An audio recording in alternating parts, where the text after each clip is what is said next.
Welcome to the Left Hemispheres podcast. It's Thursday, February 7th, 2013.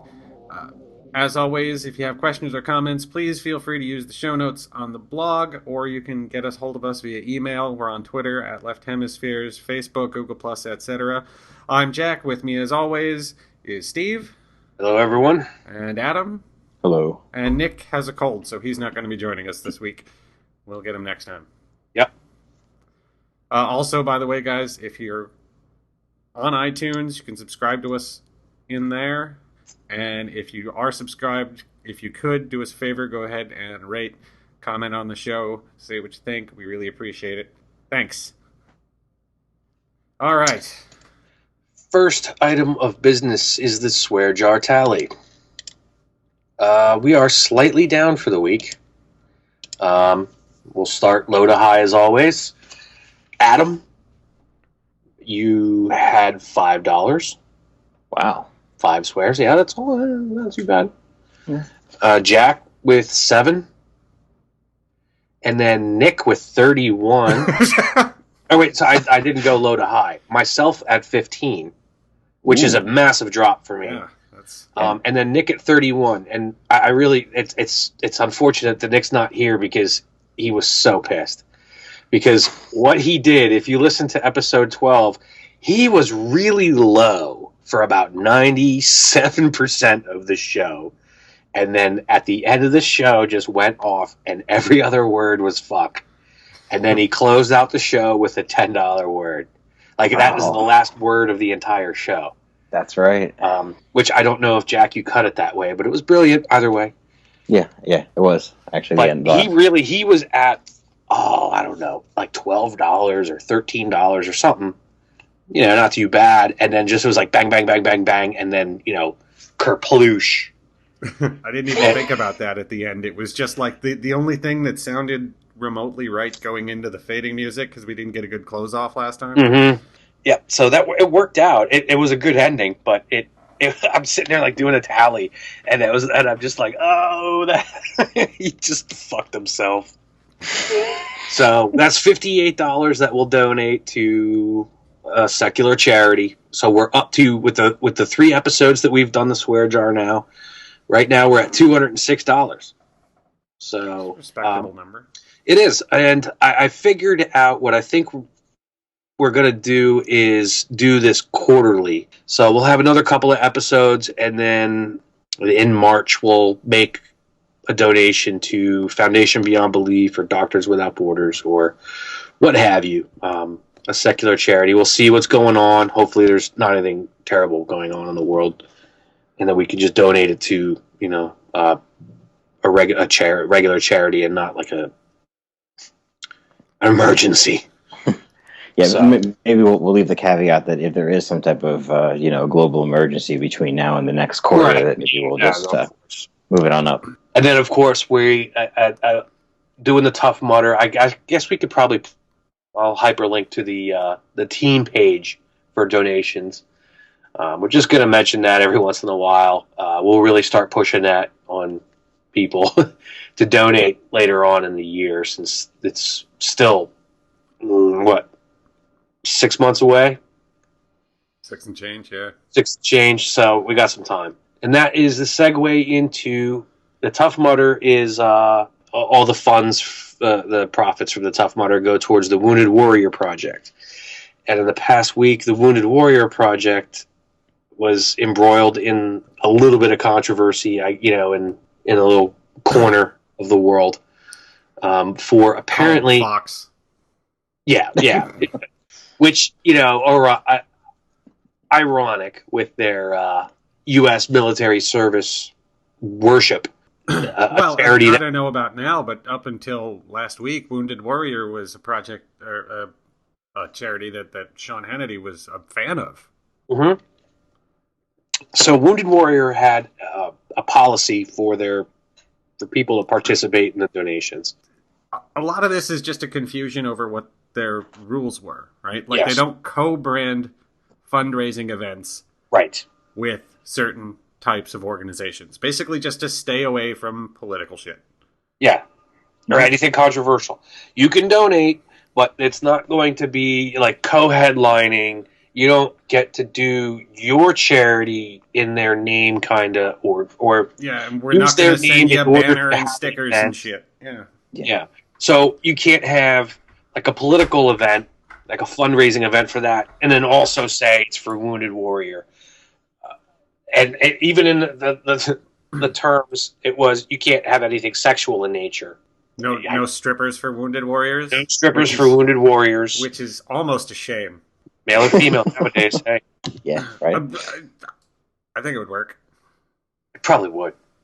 But so anyway, what the controversy was, it also said, of course, no religious events.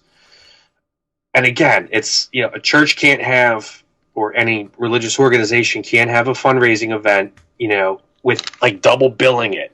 Basically, is that was my understanding of it? Is that Yeah? Well, accurate? yeah. Basically, the way it worked is if you wanted to have a co-branded event, there was like a form on their website and like a $50 application fee or whatever. And then they say, yeah, okay, you're doing this thing to raise money for Wounded Warrior, and we'll send you, like a co-branding packet with like, images for your website and banners and shit like that. Yeah. Otherwise, you can do whatever. You can have a satanic bake sale and say, hey, we're raising money for the Wounded Warrior Project. And as long as you give the money to the Wounded Warrior Project, you haven't done anything wrong. Right. It's not like, but if you want, the Wounded Warrior Project to co-sponsor the event with, that was the whole issue. Yeah, a marketing campaign, that type of deal. It was anything. Well, here, let's just quote them. Wounded Warrior Project does not co-brand, create cause marketing campaigns, or receive a percentage or a portion of proceeds from companies in which the product or message is sexual, political, or religious in nature, or from alcohol or weapons companies. It's basically just to avoid alienating people because they are a charity. It would be exclusive. Exactly. It's one of those things. It's not entirely unreasonable. American atheists couldn't do the co-brand. Right. It's comprehensive in order to not piss off anybody that would otherwise donate money in order to help wounded vets. It's pretty simple. However, of course, out of all those things just listed, the words religious in nature pissed off Baptist. Well, Liberty Baptist Church and Academy in Fort Pierce, Florida, which means that they're all kinds of sane. Everything about that. Liberty Baptist Church and Academy. In Florida. Sorry to our Florida listeners, but I know a couple of you and you all agree, so. Yeah, well, here's the thing: is imagine for a second that the Wounded Warrior Project was co-sponsored by the Democratic National Convention, and imagine the outrage that would come along with that, in breach of their clear policy.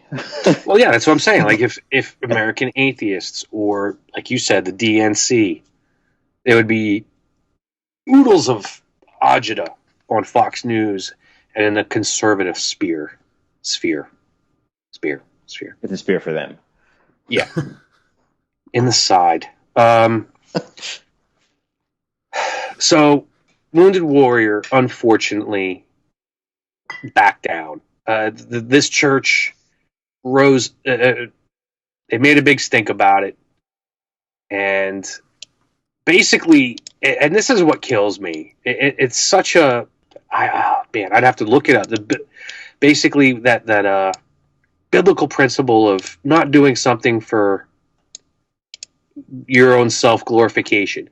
They couldn't just donate whatever money they raised right in their name or anonymously, which wasn't even necessary. They could still donate the money in their name.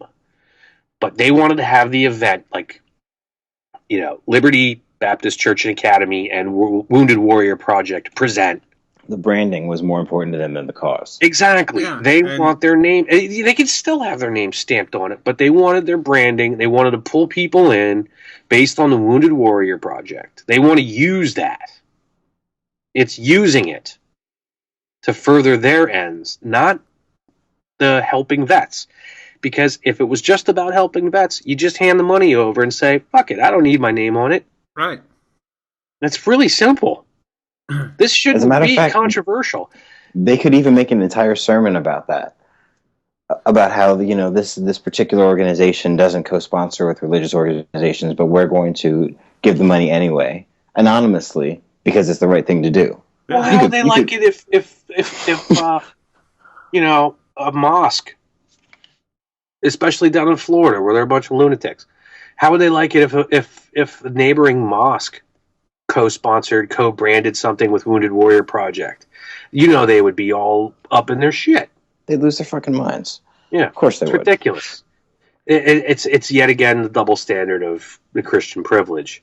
And again, as I the said, sheer vitriol that came out of, yeah, I mean, if you look at various comment sections about this kind of stuff, it just got ridiculous. Where there was just pages upon pages of, oh yeah, okay, sure, they changed their mind now. That's not good enough. I'm going to pick a. It's just like. What? Well, then the pastor from that church even said here in the article, I told them I didn't want to be an exception if they're not willing to receive from other faith-based institutions. Like, it's not enough for them to even say, all right, you know what, we'll make an exception for you because you made such a big stink out of it. No, I prefer to be a political tool. Thank you. Yeah.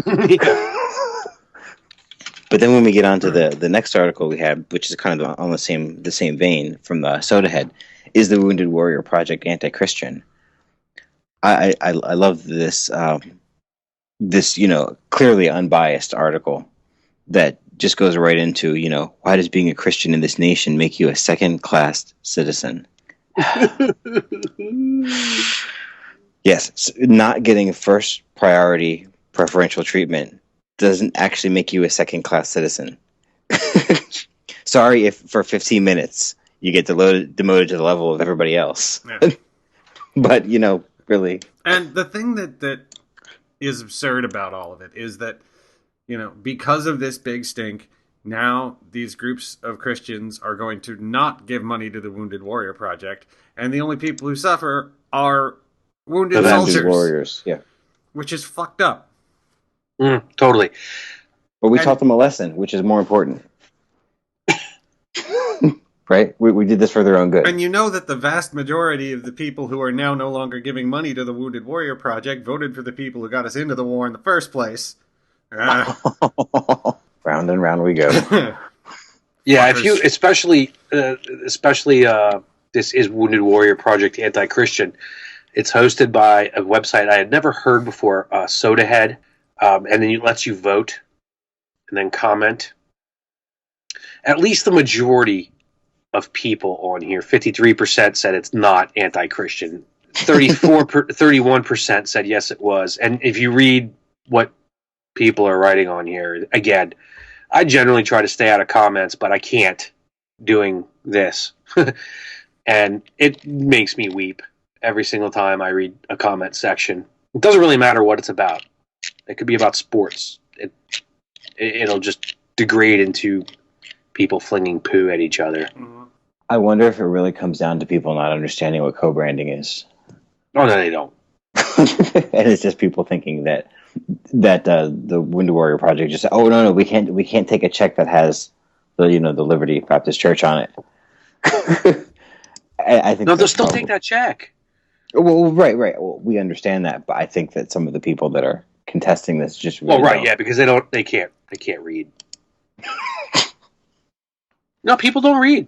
Yeah, that's true. They just react. They read the headline. They don't read anything else. Christian privilege run amok yet again, and Wounded Warrior Project amended their rules. Yeah, pretty much their policy in order to appease them, the religious. Yeah, and they removed the religious organizations and weapons groups. Oh yeah, because you why not be hosted by the NRA? Well, honestly, gun-related events, the idea of like a target shoot to support the Wounded Warrior Project does not bother me in the slightest anyway. No, not really. But again, that Yeah, I don't know. It's splitting hairs as to when that would start to annoy me. Right. Is it a politically active group like the Well, NRA, the NRA would or be a is it political just organization. But having people pay to get in and do a target shoot in order, you know what I mean, to draw people? I don't give a shit about that at all. Like that really, whatever, right. whatever brings the dollars in. But then you start putting political active groups, and I mean that's that's what all this is about. Is when you start associating with certain groups when you're a charity, it's dangerous for your ability to draw from a comprehensive population. Right. It's as simple as that. It's got nothing to do with disliking the NRA or disliking some fuckwit Baptist church. And as soon as you tie in and you essentially get in bed with any kind of organization like that, then you also pay the price for whatever mistakes that organization makes.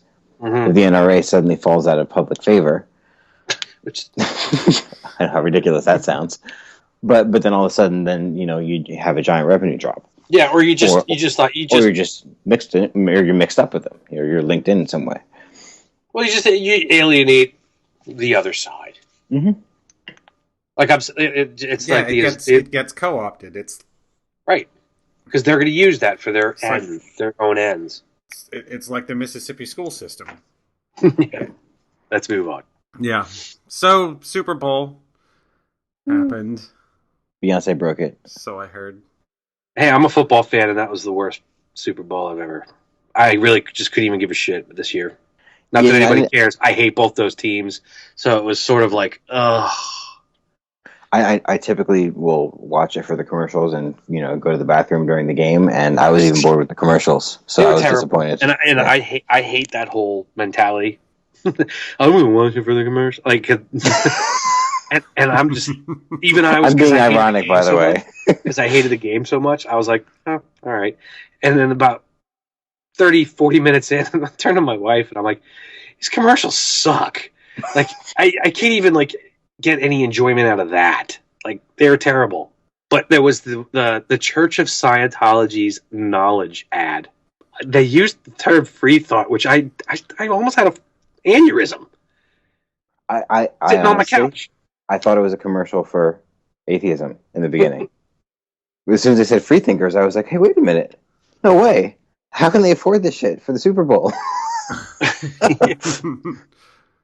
Yeah, wait a minute. We're not the Church of Scientology. Oh, yeah. Now, I don't know how much you guys want to talk about this. I really have nothing to say other than the fact that somebody took the Scientology ad and cut it up a little bit. I think it's that dude Dusty. I can't remember his name. Yeah, I saw that too. And he cut it up to be like an atheism ad instead because, as you said, you wouldn't know the difference, which is hysterical coming from the Church of Scientology. Right. It was really persuasive, though, for that younger generation, because all the people were beautiful, and they were all, relatively young, and these inquisitive kind of think outside of the box types. It was a well-made commercial, but yeah, they got thanked. Yeah, it was expertly done. Only that underneath the surface of it, yeah, they leave out all the bits about aliens and spaceships that look like 747s. Well, yeah, but the other thing too is their target demographic of those, kind of young, hip, professional types. Well, they can't afford to join the Church of Scientology. You can't, they can't afford a decent audit. Well, no. They get people in at the low level and hook them and put them to work in Sea Org and whatnot. What was his name? Paul Haggis. The ex Scientologist, and he had here it is. I'll put it in the show notes. This is it's like a 26-page New Yorker article from a couple years ago. I think we had it in the FLD back in our first year. It's from exactly 2 years ago next week. Great article just about it's written by Lawrence Wright, who ended up writing a whole book. And this focused on Paul Haggis, who's a director in Hollywood, and he used to be big into the Church of Scientology, and then as he got higher up in the levels, he became more and more disillusioned and then dropped out. They have, the Church of Scientology is one of the most ruthless outside of actually killing somebody. Yeah, sort of there like Santeria. Yeah, man, if you're an apostate from the Church of Scientology, you better have a shitload of money yourself in order to defend your name. Because the Church of Scientology's got lawyers. And I say that with an exclamation point at the end of it. They got lawyers. Well, they will just sue the crap out of everybody in order to shut them up, and they will ruin everybody. They just ruin people. If you leave the Church of Scientology, they will ruin your ass. Well, that's why Katie Holmes left under the cover of darkness.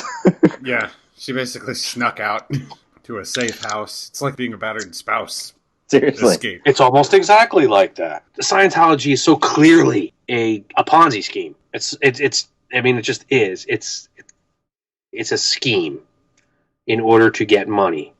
Well, I think so is the Catholic Church. This is really where you start, the Catholic Church appears to want power, at least as much as it wants money. Where Scientology, it seems like the goal is really just money, and power seems to be a means to acquire money. Yeah. I don't know which one is more corrupt in that vein, but still. Well, I think that one of the reasons that it doesn't get the foothold in Europe that it gets here is because Europe doesn't have the same media echo chamber that we do. Mm-hmm. You do something happens in Germany, and France can call them on that shit. The French media can say, "Hey, look what's going on right over there." Yeah, because it's like the next state for us. Well, yeah, and even though Europe has a much longer cultural history of being infused with Christianity, they've kind of dropped it quicker. Mm-hmm. As a whole, they're much better at the secular government thing than we are. And then maybe they don't have that level of privilege that we have. The religious privilege in this country is just out of control. And over there, they will call things as they see them. Now, you could start getting in the debate about France and, the burqa thing, but that's not what I want to get into. I'm just saying Europe seems to have a better ability to call bullshit on the privilege aspect of things, or at least not call bullshit, but just they don't even get mired down in it. They seem to manage it better. I think they just have a finely honed sense of suspicion regarding any large group of angry people wearing similar clothing. And funny hats. Nice evasion. Although the UK, although I don't know. Again, it's one of those things where I don't comment on it in general because I have no idea how true it is. I saw a lot of articles the past week or two about gangs of Muslims in the UK kind of enforcing Sharia law in the streets. And I've heard about this before. It happens in enclaves of Muslim neighborhoods in France as well. And then I saw... Well, by the same token, would you be willing to place money on the bet that foot binding doesn't go on in Chinatowns all over this country? Oh, yeah, absolutely. I'm sure it does. I can't prove it. By the same token, what I was going to say, by the same token is I saw there was a couple of articles floating around this past week about basically the same exact thing happening in, is it Brooklyn? It's in New York City, in one of the boroughs. Jewish the Hasidic Jewish neighborhoods. They're enforcing Hasidic cultural laws, religious cultural laws, just as if they were over in the Orthodox neighborhoods in Israel, where they, spit on women for getting on a bus. Which just, I can't imagine. You don't spit on a Brooklynite. You know what I'm saying? Yeah, but this happens to, this is in those neighborhoods that are extremely insular. Yeah, of course. So nobody says anything. They're not walking around and, outside of their little universe.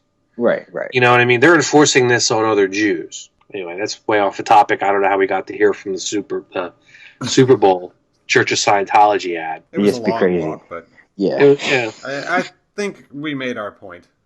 I'm not entirely sure what it was. Yeah, it seems generally rambling.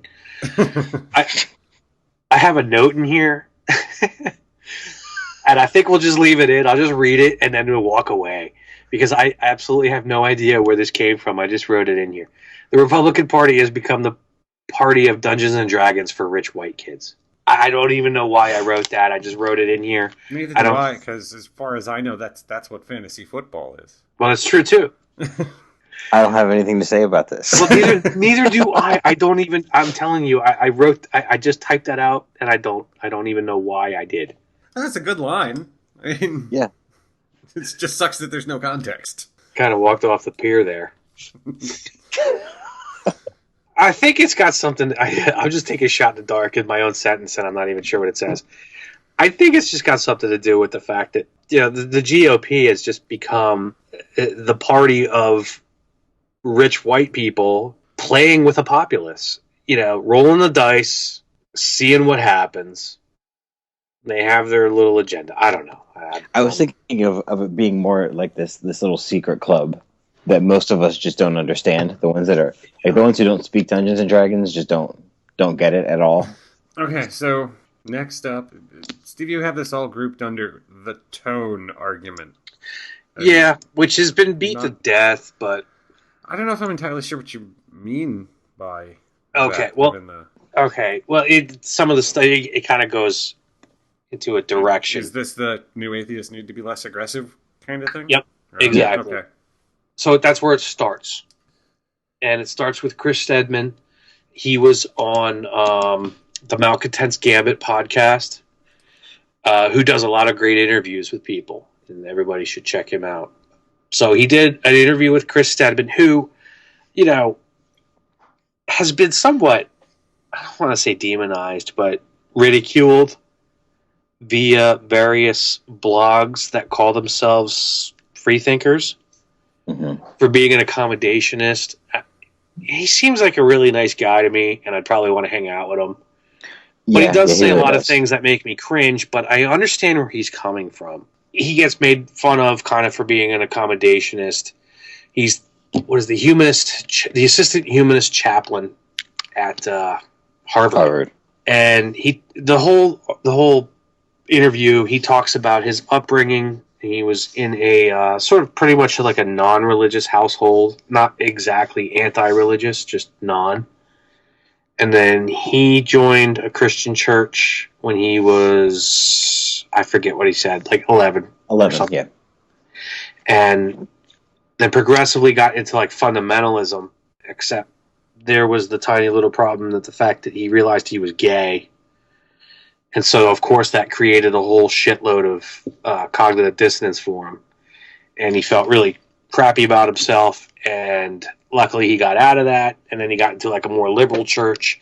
It actually says that he had written all this in a diary, and his mother found the diary. And rather than, shunning him like the usual story we're used to, she actually found a religious leader who was more progressive. She found a Christian church that was basically accepting of gay people and took them there, which is a good thing because you never know, and that might have saved his life. But yeah. But then he realized he was an atheist, and he's done a lot of what he calls interfaith work, which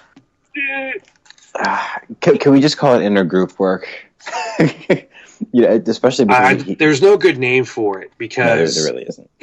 This is one of my problems with when he says he's written an article a couple months ago that really pissed me off, basically saying new atheism is like poisonous.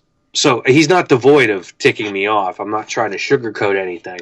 Well, my take on is essentially he went through the entire system and he came out the other end not being your typical angry atheist. And on one level, it seems like some of the other atheists, active ones at least, as far as internet and blogging is concerned, accuse him of being accommodationist, and he brings it on himself by using terms like faithist. Yeah, exactly. One of the things that really chaps me, because I hate the term and the whole concept of faith.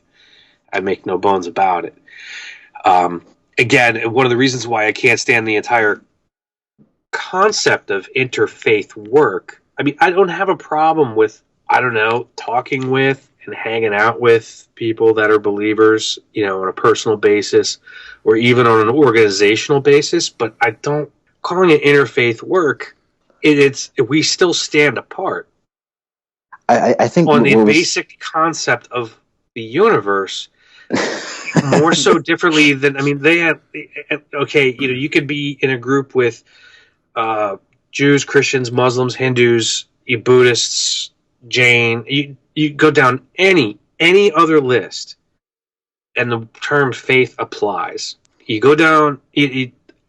I know there's plenty of dipshits that think atheism takes faith, but that's just plain false. I mean, I could be wrong, but it doesn't mean I deny or don't accept, however you want to say it, on faith. doesn't mean you believe it without evidence. It just means Yeah, that your there's evidence a could be complete lack incorrect. of evidence, so therefore I'm just like, yeah, no. I mean, that's no.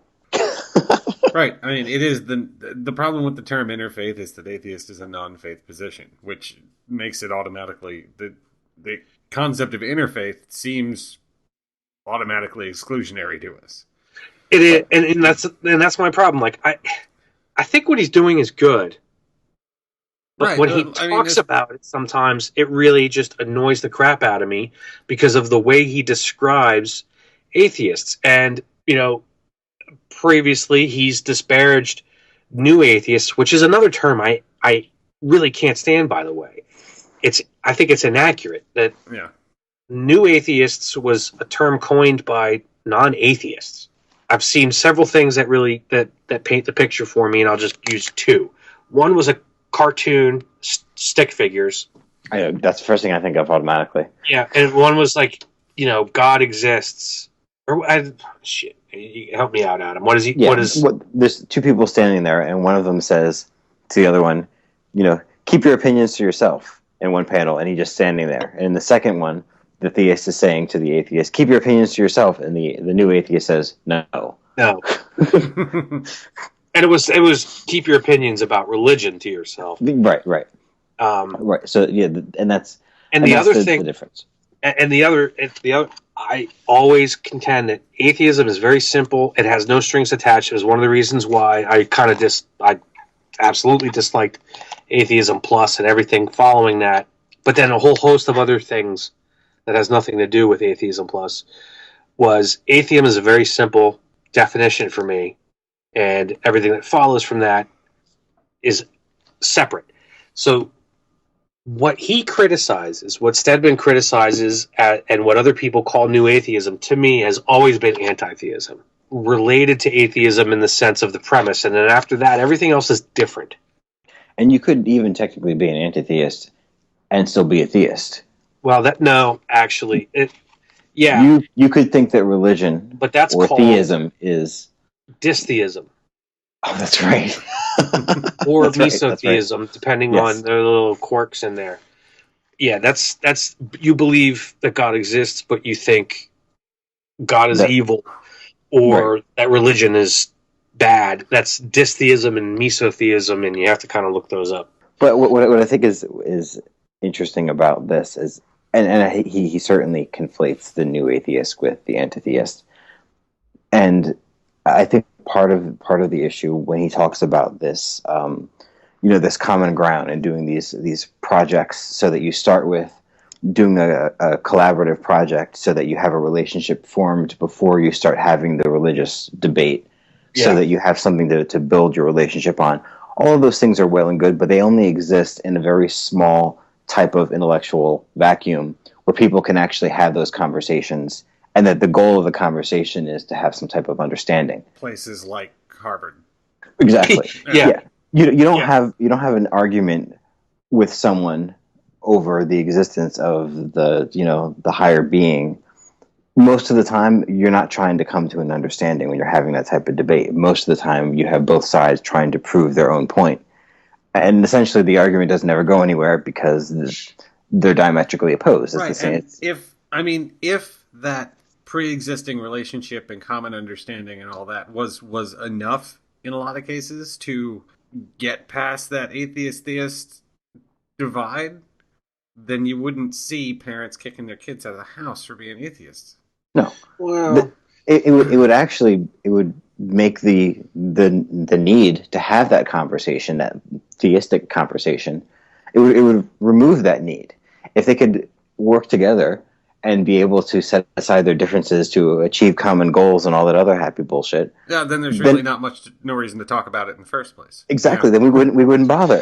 well, yeah, because what you're doing is setting aside your basic understanding or the way you view everything Reality. in Right. order to do what should come naturally to us as human beings. Right, and in that respect, I appreciate that he's fairly goal oriented. Yes. Yeah. And I think that that's great. But trying to have that conversation and the problem about the atheism theism debate is once you start talking about it, you know that only one of you is right. There is such a divide in the way that you view everything based on that premise. It's different than political. Right. Well, once you accept that faith constitutes valid evidence for your beliefs, everything goes out the window. Right. Which is true, and I agree, but that's not even what I mean, because it's a because a let me put it this way: a political philosophy is exactly a philosophy that could be wrong, and I think even sometimes the most dedicated people to their philosophies about politics at least recognize that politics is not perfect. A political philosophy it just can't be 100% true because it's fluid. I'm not explaining that great, but I'm saying it's not like a universal truth that conservatism or liberalism or progressivism or libertarianism or anarchism is absolutely true. At least everybody, at least on some level, understands that it's not some universal truth. Yeah. It's a set of ideas that people will assume might be better Unless than the you other work set of or ideas. watch Fox News, you understand that there are good ideas to be borrowed from everything. Right. I think it's the concept of things that are holy that really makes the huge difference. Yes, I remember, that's what I'm getting at. right. I remember hearing this argument about, is there anything that God could do that would not be holy? Because you think of all these, when you apply the term holy to anything, usually it means that something that is inherently good. But then you say, is there anything that God could do that would not be holy? And the answer, of course, is no, which means that anything that he does is the ultimate argument from authority. Well, I mean, what you're talking about, I don't remember which philosopher that argument stems from, but the question, as I remember it, is: are things good because God says they're good, or does God say they're good because they are good? Like, which it's kind of a chicken and egg ish thing. Is there a standard that exists outside of him for goodness, Yeah. or things only good because the strongest person? Are good things inherently good, or is it good because he says it's good? Because if it's because he says it's good, and he says, go shoot up that elementary school, then as long as God said it, Well, Right. yeah, it'd just be like any heinous passage from the Bible is therefore acceptable. right? Because God said to. Right. And this is the reason the argument is never going to go anywhere. Yeah, ultimately, it will never go anywhere. Because there's going to be a group of people who have decided that the word is law. And there's other people that decide that the law goes before the word. And what do you do with that? Us as atheists, my opinion is we keep talking. Because Right. Yes. apparently, and this gets us into the next link on the list, atheists on the internet do have an effect. It's not always huge, and it's not even always atheists. It's just engaging in the conversation, because I think we're I don't know if you heard this week, but 2 of the Phelpses left the Westboro Baptist Church. Yeah. It was Megan Phelps Roper and her sister, I think. Is that right? Yeah. And if you read there's a supplemental article after her blog post that we have linked in the show notes, and she was talking to this reporter, and she went on about how the question started when she was having this Twitter conversation with some Jewish guy. He started asking, well, is that good? And the Jewish guy actually started talking about Jesus and forgiveness. Yeah. And that got her thinking, hey, you know what? Yeah, this doesn't really, I mean, if there's no we're holding these signs that say that gay people can't repent, but if they can't repent, then what was the point of Jesus? And just kind of went off on her own little thought tangent. And now she has left the Westboro Baptist Church, and that's awesome. Yeah, she applied logic. Right. So, again, you can have logic within religion. She applied it and realized how untenable the Westboro Baptist Church is. And I think we should mention that she has not become an atheist. No. By any stretch. No. Not at all. And not that she needs to. Like, to leave that... I mean, everybody knows how difficult it is to leave a cult, which is essentially what this is. Yeah. I mean... Yeah, because this is extreme. And this is like a cult plus family. Exactly. Right. They are the descendants of the progenitor. So this gets to the heart of why we bring this up is tactics in the atheist movement or anti-theist movement or new atheist movement, whatever you want to call it. And then, okay, so yeah, it's like a tactic versus strategy thing. What is the end game here? Like, I know we would all like to see an end to religion, but that's not feasible. No. So where do you just say, okay, good enough?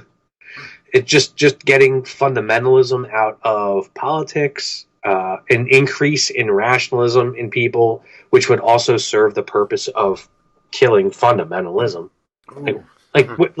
What have we been doing? Like, basically, it's the question of what the hell have we been doing for 2.5 years, and what are we doing now? What is the point of left hemispheres? Yeah, right, kind Jack, of. go. Like, I bring it up because of Stedman saying that the new atheists are poison. Whereas I see it as it's not always pretty, and there's a lot of dipshits out there, but I think it works. What being like out there in the face, like anti-theist.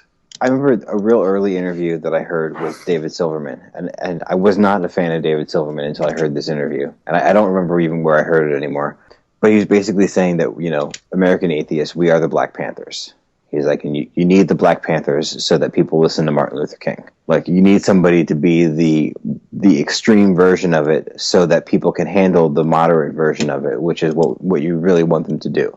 Like, they're just serving a purpose. They're just basically a cog in the machine.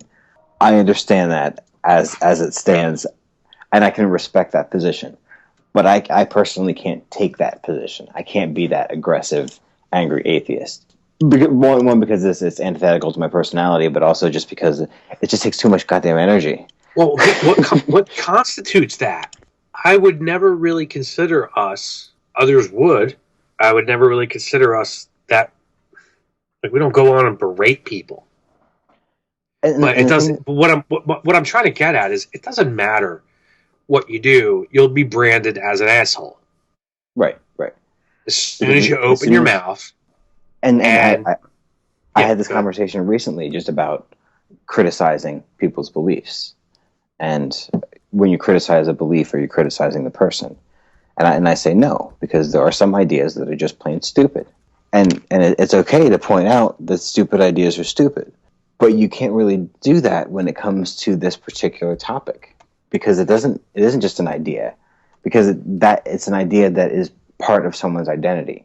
Right. So it's a comprehensive worldview. Right. And you can't criticize a worldview and then say no offense. You can't, because it is personal. And it's where relativism has infected culture. Our entire culture, where we're not allowed to criticize things.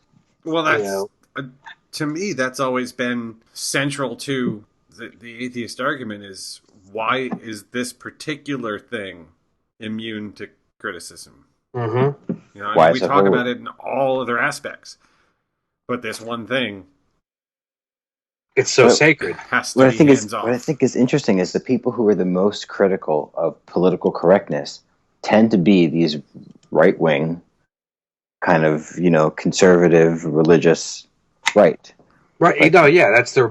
They'll always complain about political correctness because they want the freedom to say what they want to say. They want to say not everybody else. Yeah, exactly. They want to call everyone else a heathen and a fag, And that's seriously the entire dichotomy of what they say. Right. It's also, I mean, that does take a page out of the Christian fundamentalist handbook in terms of paint yourself as the one who's being oppressed. Well, yeah, martyr complex. Yeah, and so They you know use when it. they say well, we object to political correctness, what they mean is we object to progressivism. Yeah. What we want political correctness to be is what we remember the 1950s was based on those TV shows we watched. Yeah, they And don't want. is it a coincidence that old white people want things to be back when old white people were in charge? Yeah, Yeah, exactly. it's not at all. It's actually rather transparent and yet still effective. If you've ever played King of the Hill, Yeah. you know what it's like to defend that position on top. It's the Yeah. same deal. Okay, so I found the quote that I was looking for. This is actually from a TED Talk. This is just something that stuck in my head. And as soon as you said, what is our goal? It's a TED Talk from a guy named William McDonough, who's a designer. And he did this talk on cradle to cradle design. He's actually a very hippie, crunchy, eco designer.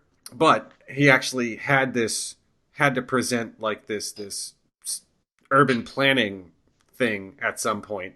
And they said, well, what are we trying to accomplish? And he said, our goal is a delightfully diverse, safe, healthy, and just world with clean air, water, soil, and power, economically, equitably, ecologically, and elegantly enjoyed. That works for me. Yeah, that'll do it. Yeah, I think we can make that happen by next Tuesday. I was talking my son in the other night, and just talking about the world getting warmer and the environment and things like that. And I was like, dude, I'm sorry, but you guys are gonna have to fix this. I'm like, because we're still arguing over whether or not the Earth is actually getting warmer, even though we all know that it is. I'm like, so unfortunately, the grown-ups right now are stupid, and he laughed because stupid is a bad word in our house. I'm like, and you guys are gonna have to fix it when you're grown-ups. I'm like, I'm doing the best that I can, but you know what? Like, nobody listens to me.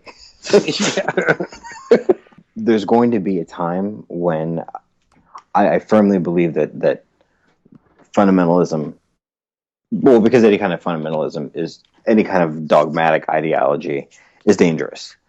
When you get so far into a belief that you basically block out any other dissenting opinion, something bad is going to happen. Yeah. It's just not healthy. And most people know that pretty much every type of conventional wisdom, including religious wisdom for that matter, pretty much tells you to kind of take the middle path. And then if you go too far in one direction, you're going to end up fucking yourself. I think that... Only if you believe in those heathen stories like Icarus. Yeah, something interesting about the myth of Icarus that people tend to forget is everybody always remembers don't fly too high because of the sun, but it's also don't fly too low because the water, don't fly too close to the water because it will dampen the wings and you'll be too heavy and then you'll sink and you'll drown. The warning wasn't just about not going too high and not Pushing the limit. not challenging and shaking your fist at the gods, but it's also don't fly so low that you sink under your own weight. Or it's don't use wax as an adhesive. I stole that from what's his name from XKCD. Oh, okay. But it's a great observation, really. Yeah, definitely. Because one of the things about that story is that there is technological ingenuity and innovation and problem solving. They use the tools they had, right? And that all just gets left out for don't try too hard. Don't piss off the gods. You're getting the wrong shit from that story. Yeah, don't try to advance too fast. That's it. It's a very it's been taken as a very cautionary tale. Against progress. But I think the part that people leave out is it's also just don't fly so low. Well, yeah, that's what I'm saying. It's only remembered as don't fly so close to the sun, don't progress too fast because progress is scary, and don't not fly. That part's they never mentioned that part either. No one Yeah. says, "Well, they should have just stayed on that island." But that's analogous to the fundamentalist Christian position. Yeah. But yeah, as far as just the tone, and I think the end of fundamentalism really is what I would like. But I don't. I think the only way to end fundamentalism is to increase rationalism. I think the only way to get people to stop believing fantastic, amazing, ridiculous things is for those people to actually have an understanding of what reality is. And unfortunately, there's a lot of magical thinking that just never goes away. Yeah. What I would say is magical thinking, faith-based beliefs, religion, and fundamentalism. None of that will ever go away. No. It's more so the need to increase rationalism in order for the others to just decrease by nature. I think, it just needs to be, they can think and believe whatever they want, but we all have to agree that the rules that we govern our society by need to be grounded in non-magical ideas. Well, yes. And that's what pretty I think much it. If that happens, I'm happy. I do think that Stedman has a point in that aggressive, angry tactics do have less of a positive effect in the long run. I mean, interactive debate and discussion is one thing, but so often it devolves into name calling. And it doesn't. We're not always the ones instigating the name calling. But at that point, I generally think the best response is humor. Almost always. Yeah. We've talked about this before on the show, how mockery is the only option sometimes. Yes. Right. And I think mockery and especially satire, which is always due for a comeback, I think. You just can't get enough of it. You can't get enough satire. Nope. It's impossible. Soon as I read A Modest Proposal, that was it for me. It was... But when you come up to that line of where satirical starts to meet cynical is when you start to get too far into an area that becomes unproductive. Mm-hmm. Like, you can't just walk around saying, stupid monkeys believe this dumb shit. It doesn't work. No. And it doesn't. What it ends up doing is it does a reverse effect. It turns people off. Right. Then it becomes a there's that tribal instinct to just kind of pull together and circle the wagons, choose right? Sides, yeah. And that's what you want to avoid entirely. Yeah. No, I think that what the internet does is that it allows people, because we're still talking about 2%, 4% of the population, as far as the active non-believers, versus the nuns, which was that large, largest 15, whatever, right? But you're still talking about a small portion of the population that are interspersed. And now we have an online community where these people can actually have a place to go where they can ask their questions, and there's no insular communities anymore. At least I shouldn't say there's none, but they're a lot smaller. They're a lot harder to find. It's much more difficult to insulate your children, which is really what we're talking about, because let's face it, they're the only hope. Okay, so moving on. Yeah. Other stuff we want to talk about this week. So there was this all-girl rock band in Kashmir. They successfully played one concert, and then a bunch of Muslim clerics issued a fatwa, and they broke up. That's pretty much the whole story there. Because they had to. Because they were afraid for their lives. No, because they were playing music. Yeah. Music. Just some songs with some instruments. They weren't, they weren't like, disrobes. They weren't. No, there's actually a picture in the article that we link, and the girl is wearing, the lead guitarist is wearing the hijab. Yes, the hijab. Thank you. Right. So it's traditional Muslim headdress. But she has jeans on, so it's like controversial. She's wearing pants. Oh my god. Mm-hmm. And playing music. And singing. All three. Oh, yeah, how dare she? I bet while she's up there, She probably even had thoughts. It's so insane to me that I have a hard time even making fun of it because it just doesn't seem like. No, it's not really a thing to make fun of. It's screwed up that these girls can't go play some fucking music. And if you read this article, it's just like one excuse after another of why it's a bad idea. Even from the side of the girls, they're just like, oh, well, they know more about our religion than we do, so we're not going to play. That was the part that really made me sad. Well, and the greatest line in this is, everything was going fine until the fatwa was issued. Mm-hmm. Yeah.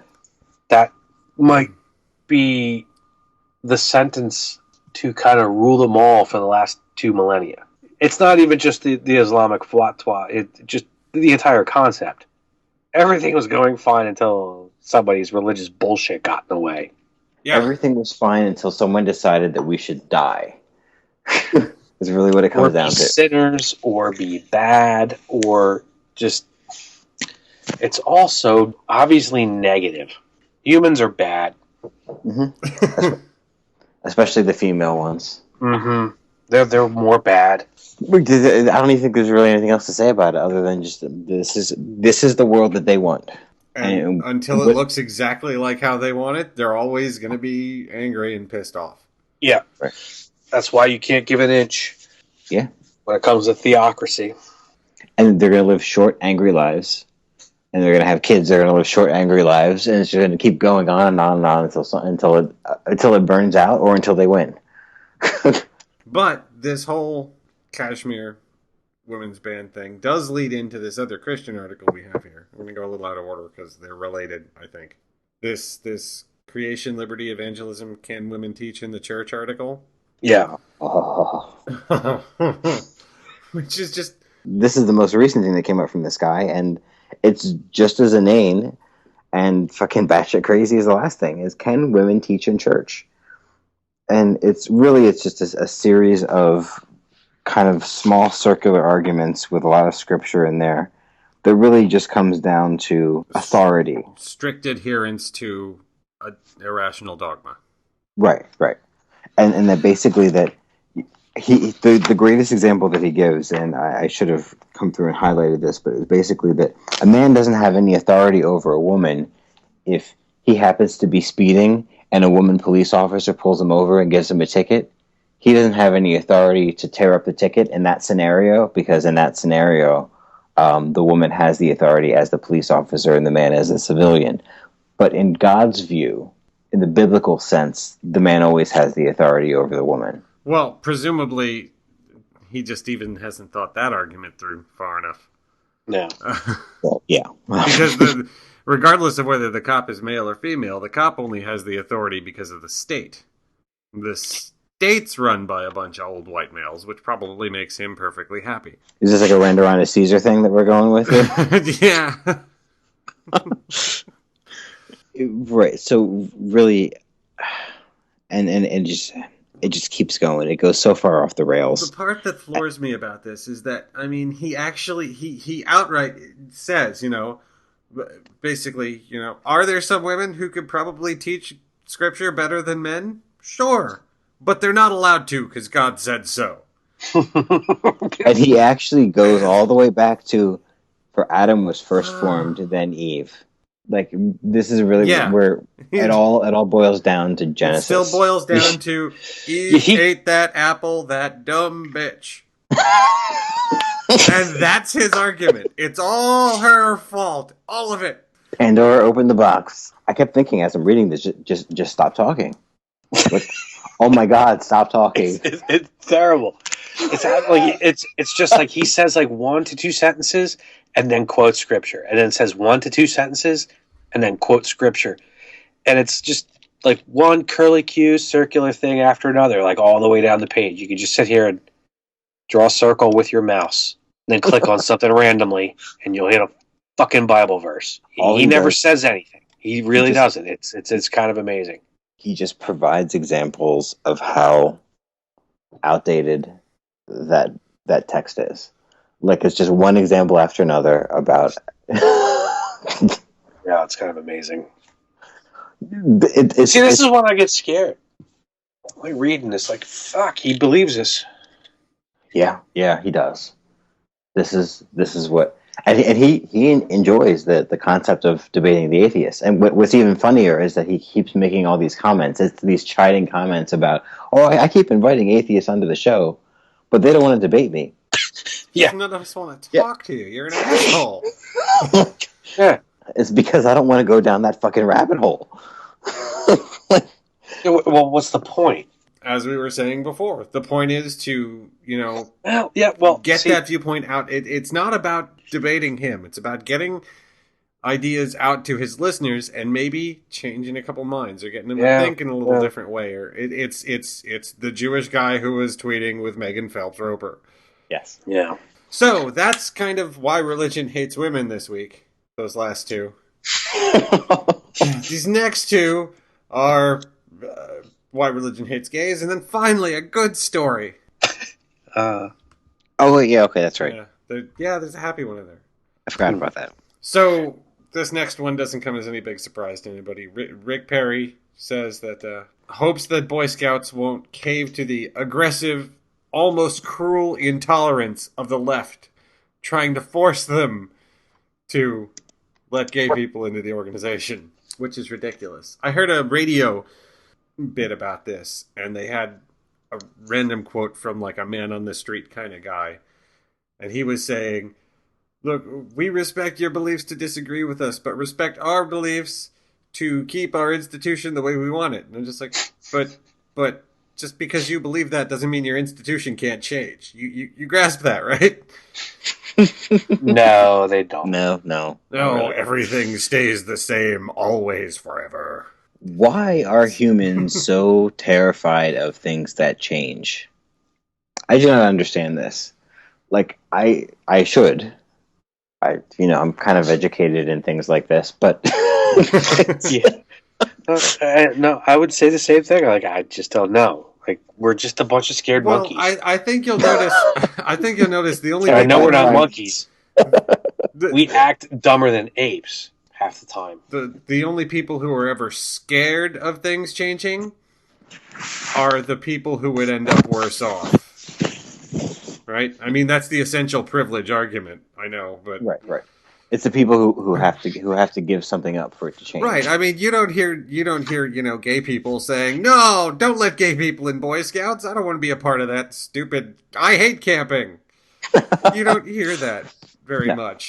There's something inherently flawed in the notion that the minority still has to ask the majority for permission to be equal. Yeah. May I? Yes. May I sit at your table, sir? I'm going to. Yeah. But the thing is that the minority has only had the ability to say "fuck that" recently. Yeah. It's a new thing, and the majority is really upset about it. Mm-hmm.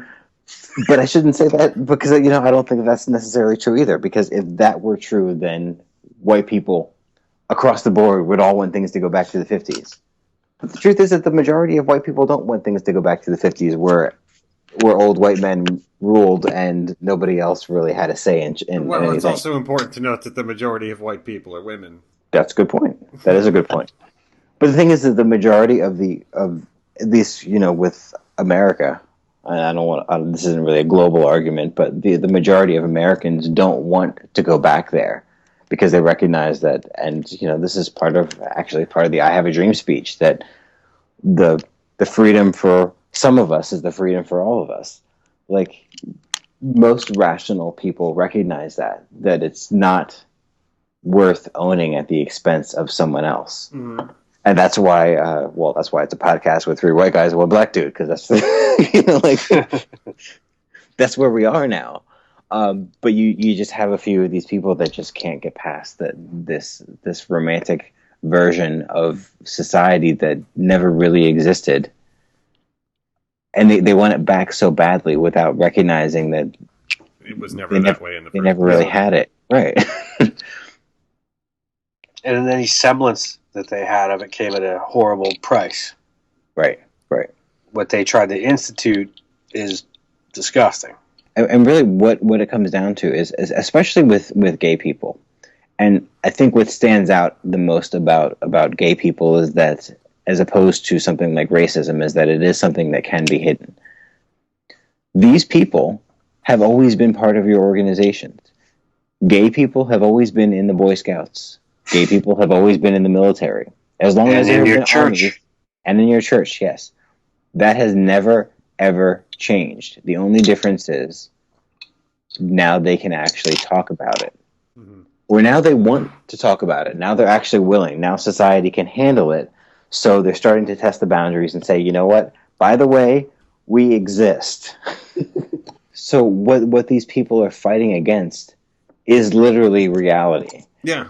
They're not fighting against gay people suddenly joining their institutions. They're fighting against gay people letting other people know that they already exist. Yeah. They're fighting acknowledgement. Right. Well, I mean, they're fighting. I mean, particularly in the Boy Scout argument and things like that, where they talk about American values, which is always a phrase to be suspicious of, I think. Yeah, no, I agree. Yeah, it's Because automatically like, meh, what are you talking about? Values voters? Anyone? Yeah, family values. There's all kinds of yeah, code all of words involved. those. Anytime you hear the word values, it's someone's Code. trying to dick somebody over. But Walmart, the whole thing. Shit, even the word family in any kind of group, Yeah. I'm suddenly suspicious of. The word family is going to go down the euphemism treadmill. Eventually, it's going to become a derogatory term because of all these fucking hate groups that are taking over the word. But what ends up happening with their argument, as soon as they get to the point that they have to acknowledge that yes, gay people exist, their argument has to shift to yeah, but this whole them being in the closet thing has worked for so long. Kind of works for me. Yeah. I don't have to feel uncomfortable about this. Because that way I don't have to tell my boyfriend that I'm going to leave my wife. Oh, shit. Okay, see, that was where cynical goes a little past satire and stops being effective. Because if it comes out, then I can't use the excuse of, but I'm a scoutmaster. But I've seen over and over again that some of these high up people in the Boy Scouts of America still go back to this whole thing of, well, we don't want homosexuals being with our young children because they prey on children, according to some outdated stigma that's been proven to be incorrect by everybody who studies it since forever. It's never been true in any way, shape, or form. Shut up. Well, so what's going to happen here, and it's going to be interesting, because if the Boy Scouts go ahead and, change their policies and let this happen, then that's great. But you're going to see a kind of backlash like you saw with the Tough Mudder thing at the beginning of the episode, where there's going to be, these springing ups of Christian Scouts or Jesus buddies or whatever. All of Jesus buddies. little Jesus weasels. Oh, Jesus. Jesus weasels. Cubs for Christ. Oh. But yeah, that could happen. But then on the other hand too, like, are we all going to be gung ho about the Boy Scouts if they suddenly change their position on this? Well, no, I'm not going to be all gung ho about the Boy Scouts, but I'm going to stop saying they suck. They should lose, all the cool state and federal benefits that they get for being the Boy Scouts. Exactly. And when all these Christian groups spring up and they realize that they can't rent the fire hall for $1 a year, fuck them. Yeah, exactly. Anyway, so Boy Scouts, Rick Perry. Trying good news. Yeah, for a good time, call Rick Perry. If you want to listen to right wing lunacy, that's what I meant. What are you guys thinking? Sardonic laughter. So some good news. Yeah, we get to end on a high note this week, at least for our friends in England. The UK legalized same-sex marriage while we're going on this thing about whether or not they should be allowed in Boy Scouts.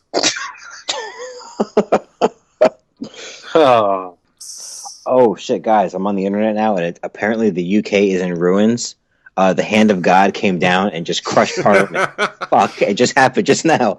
Oh wait, Are no, you sure sorry. it wasn't a giant paper mache foot? No, it was a post site. Never mind.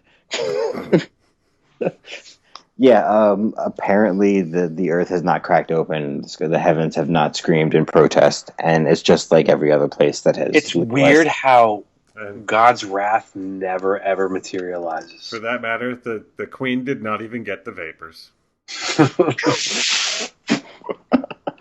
Yeah, that's pretty much it. That's Everything's really- fine. See how that everything is works?